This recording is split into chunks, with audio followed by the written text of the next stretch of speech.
አሁን ከፊት የምትታየው አትሌት ኢትዮጵያዊቷ አትሌት የሺ ካላዩ ነች። አትሌቷ በአስደናቂ ብቃት ወደፊት እየገሰገሰች ትገኛለች። ከአትሌት የሺ ካላዩ በኋላ ኢትዮጵያውያን ይብሴ አዱኛ፣ ስንታየው ጥላሁን፣ ገበያነሽ አየልና ኬንያዊቷ አትሌት ናኦሚ ቼፕኮሪርና ሌላኛዋ ኬንያዊት አግነስ ኬኖ ይገኛሉ። ውድድሩ በጣም ብልጠት የታከለበትና ማን ያሸንፍ ይሆን የሚለው ጉዳይ ብዙዎችን ያጓጉቷል። በተለይ አትሌት የሺ ካላዩ በዚሁ በፈረንጆቹ 2026 የታላቁ የሙምባይ የሴቶች ማራቶን በድንቅ ብቃት ያሸነፈች አትሌት በመሆኗ የሚላኖ ማራቶን ልታሸንፍ እንደምትችል ተገምቷል። ነገር ግን ኬንያውያን አግነስ ኬኖና ናኦሚ ቼፕኮሪር ለአሸናፊነት ግምት አግኝቷል። ይህም ሆኖ ግን አትሌት የሺ ካላዩ እስካሁን ባለው አሯሯጧ ፈጽሞ የምትደክም አትመስልም። የዚህን አስደናቂ ሩጫ መጨረሻ ለማየት ሁሉም በጉጉት እየተጠባበቀ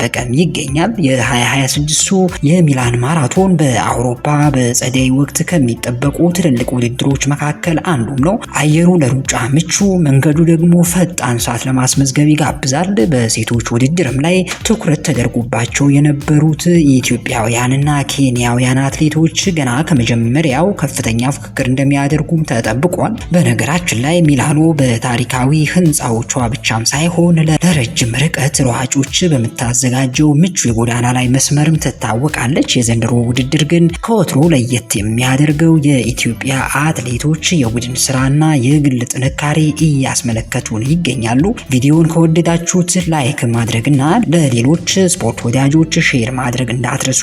ለቻናላችን አዲስ ከሆናችሁ ደግሞ ሰብስክራይብ በማድረግ የሁልጊዜም ቤተሰባችን ተሆኑም ዘንድ አክብሮታዊ ግብዣችን ነው።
ሰላም ጤና ይስጥልኝ የተወደዳችሁ የቻናላችን ወዳጆች፣ በዚህ በ2026ቱ የሚላኖ ማራቶን የኢትዮጵያ አትሌቶች ዓለምን ያስደመመ ገድል በመፈጸም ላይ ናቸው። ኢትዮጵያውያን አትሌቶችም ሚላኖን በድል እንደሚወሯት ተጠብቋል።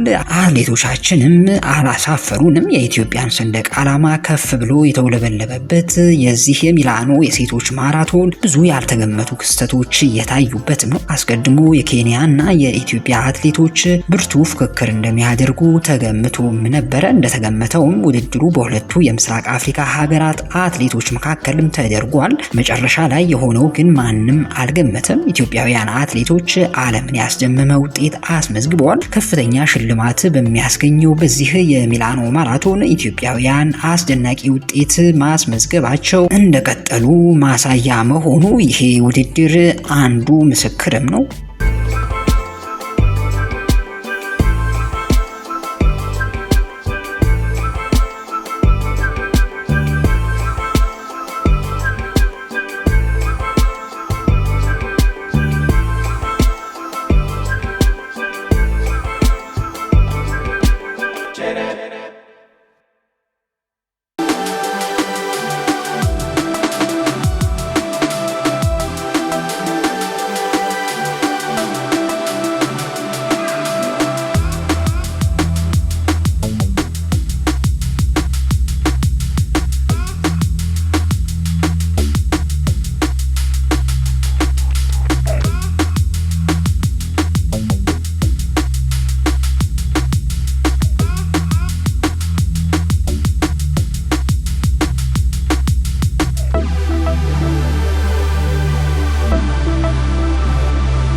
ይሄ የምትመለከቱት የ2026ቱ የሚላኖ ማራቶን በተለይም ድንቅ ብቃቷን ያሳየችው አትሌት የሺ ካላዩ ያሳየችው ብቃት እየተደነቀ ይገኛል። እንደምትመለከቱት አትሌቷ ከቶም የማትቀመስ አትሌት ነች። ውድድሩ እንደተጀመረ የፊት መሪዎቹን ቡድን ተለይቶ ወጥቶም ነበረ። እስከ 30ኛው ኪሎ ሜትር ድረስ 4 ኢትዮጵያውያንና 2 ኬንያውያን አትሌቶች በአንድነት ሲጓዙም ታይቷል። ፉክክሩ እጅግ ጠንካራ ከመሆኑ የተነሳ በመሪዎቹ መካከል የነበረው ልዩነትም በጣም ጠባብ ነበረ።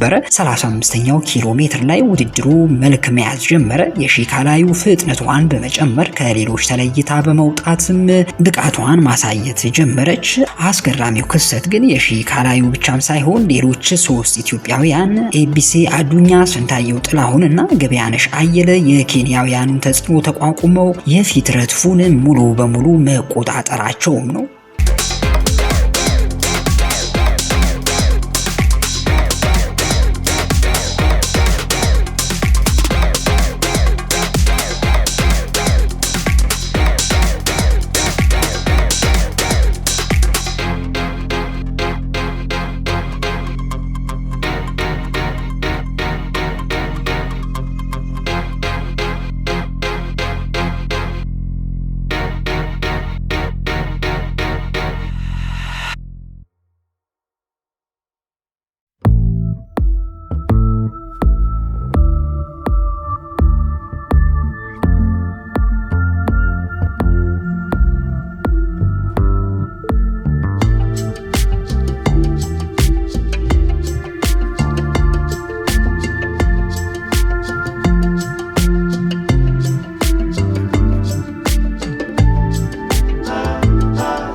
አትሌት የሺ ካላዩ ቸኮል በ2026 የሚላን ማራቶን ላይ ያሳየችው ብቃት ፍጹም የበላይነት ተብሎ የሚገለጽ ነው። ርቀቱን በ2 ሰዓት ከ20 ደቂቃ ከ15 ሰከንድ በማጠናቀቅ የግል ምርጥ ሰዓቷን ከማሻሻል ባለፈ በሚላኑ ጎዳናዎች ላይ አዲስ ታሪክም ጽፋለች። የሺ በውድድሩ ወቅት የነበራት የሩጫም ስልት እጅግ የሚደነቅም ነበረ። ጉልበቷን በብልሃት በመቆጠብ የመጨረሻዎቹን 7 ኪሎ ሜትሮች በከፍተኛ ፍጥነት በመሮጥ ተከታዮቿን ማራቅ ችላለች። የፍጻሜውን መስመር ስታልፍም ፊቷ ላይ የሚታየው በራስ መተማመን የዝግጅቷን ጥራት የሚያሳይም ሆኗል።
የ2026ቱ የሚላን ማራቶን የሴቶች ደረጃ ሰንጠረዥ ኢትዮጵያውያን አትሌቶች የበላይነት ይዘው አጠናቀዋል።